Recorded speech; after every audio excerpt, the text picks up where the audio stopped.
Hello everyone and नमस्ते। आप सभी का एक बार फिर से स्वागत है आपके अपने यूट्यूब चैनल रूहानी किस्से में।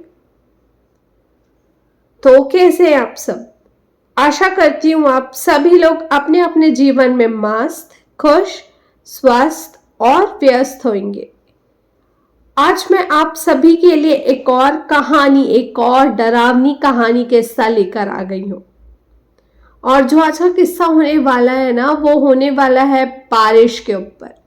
मुझे पता है अभी ठंड का मौसम है, उसके बाद गर्मी, और फिर बहुत ज़्यादा गर्म जब हो जाता है, धरती जब बहुत ज़्यादा गर्माने लगती है तो हम सब बारिश का वेट करते हैं। और बारिश का मौसम ना सभी के लिए बहुत खास होता है। सभी बहुत पसंद करते हैं कि चलो इतनी धूप, इतनी गर्मी के बाद थोड़ी सी राहत मिलेगी। और उसी बारिश के ऊपर में आज ये कहानी होने वाली है जो बहुत ज़्यादा डरावनी है। दोस्तों, मैं आपको एक ऐसी कहानी सुनाने वाली हूँ जिसे सुनने के बाद शायद आप बारिश में छतरी लेकर बाहर निकलने से पहले 2 बार सोचेंगे। ये कहानी है पटना की और शुरू होती है वहाँ के मशहूर हाथी खाना बाजार से। उससे पहले मैं आप सभी लोगों से कहना चाहती हूँ, अगर आप लोगों को भी डरावनी कहानी सुनना पसंद है तो आप लोग मेरे चैनल को सब्सक्राइब ज़रूर कर लें, क्योंकि रोज मैं आप लोगों के लिए डरावने किस्से और चिलिंग टेल्स लेकर आती हूँ। तो हाथी खाना बाजार की खासियत है कि यहाँ आपको वो सब कुछ मिलेगा जो शायद किसी और जगह से ना मिले। एक कोने में एक बूढ़ा बाबा की दुकान थी। बूढ़े बाबा का नाम था बाबा सोमराज। इनकी दुकान ऐसी थी कि वहां जाने से ही अजीब सा माहौल लगने लगता था। धुंधला सा शीशा, दीवारों पर लटकी अजीब चीजें और हर सामान से जैसे कोई कहानी जुड़ी हो। एक दिन बारिश का मौसम था। पूरा बाजार गीला हो रखा था। लोग इधर उधर दौड़ रहे थे। तभी एक लड़का अनिकेत बाबा की दुकान पर पहुंचा। उसके पास ज्यादा पैसे नहीं थे, लेकिन उसे एक छतरी चाहिए थी। बाबा ने अलमारी से एक पुरानी काली छतरी निकाली। अब दोस्तों, वो छतरी पहली नजर में बिल्कुल साधारण दिखती थी, लेकिन जब अनिकेत ने उसे छुआ तो उसे ऐसा लगा जैसे छतरी के अंदर कुछ हरकत हो रही हो। उसने थोड़ी झिझकते हुए पूछा, बाबा ये छतरी कितने की है? बाबा ने मुस्कुराते हुए कहा, सिर्फ 50 रुपए। लेकिन एक बात याद रखना, बारिश में इसे संभाल कर इस्तेमाल करना।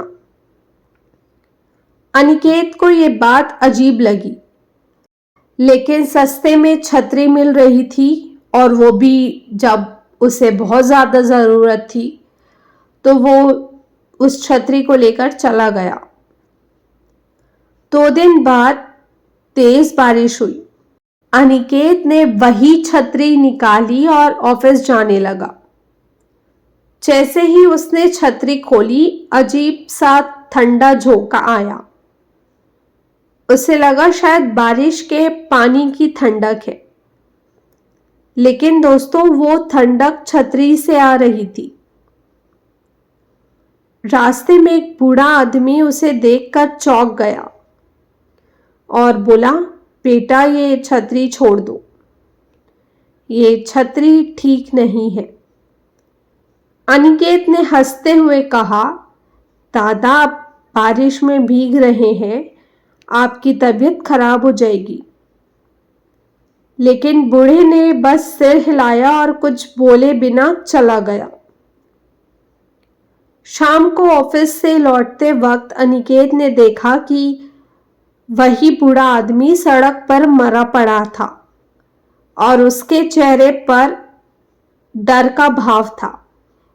एक ऐसा डर जैसे उसने कुछ भयानक देखा हो।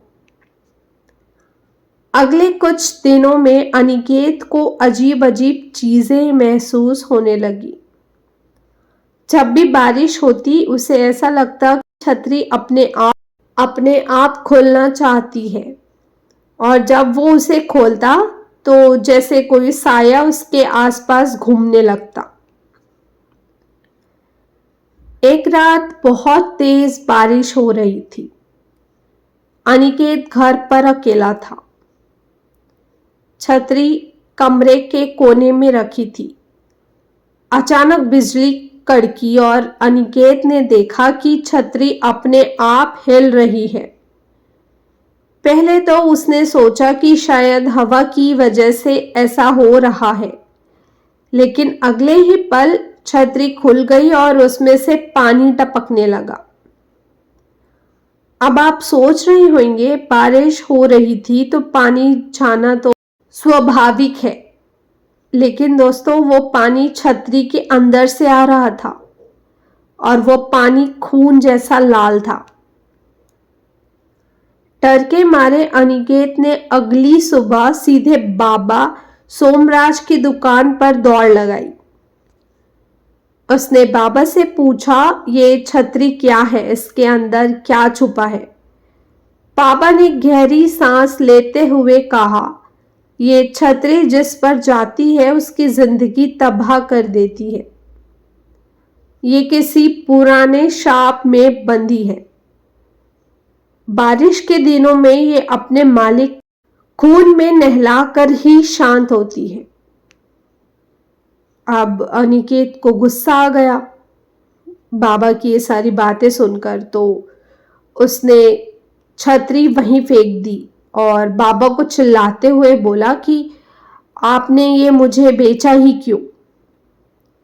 बाबा ने धीरे से अनिकेत से कहा कि मैंने तुम्हें चेतावनी दी थी ना, लेकिन अब इसे छोड़ने का कोई फायदा नहीं, ये तुम्हारे साथ ही जाएगी। अगले दिन फिर बारिश हो रही थी। अनिकेत ने छतरी को जला देने का फैसला किया। उसने उसे आग में फेंका, लेकिन छतरी जलने की वजह और काली होती गई और तभी बिजली गिरी। अनिकेत की पूरी बिल्डिंग जलकर खाक हो गई। उस दिन के बाद वो छतरी फिर से हाथी खाना बाजार में दिखी, किसी नई कहानी को जन्म देने के लिए। तो दोस्तों, जब भी आप कोई पुरानी चीजें खरीदें, खासकर बारिश के दिनों में, याद रखिए हर सामान के साथ उसकी कहानी भी आती है और कभी कभी वो कहानी जानलेवा हो सकती है। तो दोस्तों, इतनी ही थी आज की कहानी। आशा करती हूँ आप सभी को ये कहानी अच्छी लगी होगी। अगर ये कहानी अच्छी लगी हो तो इस कहानी को एक लाइक और मेरे चैनल को सब्सक्राइब करना मत भूलिएगा। और आप सभी के पास भी कोई कहानी है तो आप सब मुझसे इंस्टाग्राम के थ्रू कनेक्ट कर सकते हैं। हो सकता है शायद आगे आने वाली कहानी आपकी कहानी हो। कल फिर से मिलते हैं एक और किस्से के साथ। तब तक के लिए bye bye, take care and thank you for watching.